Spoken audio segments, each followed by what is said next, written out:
اور بھارت نے اسرائیل کا نمائندہ بن کر پاکستان پر حملہ کیا۔ اسرائیل روز اول سے پاکستان کا دشمن ہے۔ سربراہ JUI مولانا فضل الرحمان کا کوئٹہ میں مودی اسرائیل مرد آباد کانفرنس سے خطاب۔ مزید کہا، جب غزہ پر حملہ ہوا تو مودی نے اسرائیل کی حمایت کی تھی۔ اہل غزہ کسی صورت تنہا نہیں ہے، اگر حکمران اجازت دیں تو اسرائیل کی اینٹ سے اینٹ بجا دیں گے۔ ہندوستان نے اسرائیل کا نمائندہ بن کر پاکستان پر حملہ کیا۔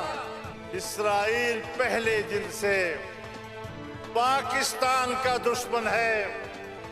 وہ پاکستان کے خاتمے کو اپنی خارجہ پالیسی کی بنیاد قرار دیتا ہے۔ اسرائیل نے اہل غزہ کے عام شہریوں کو بمباری کا نشانہ بنایا۔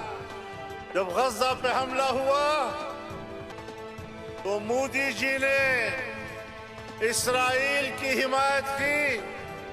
میں حکمرانوں سے کہنا چاہتا ہوں تو آج بھی امت مسلمہ کا حکمران اسرائیل کی قوت کو تباہ کر سکتا ہے۔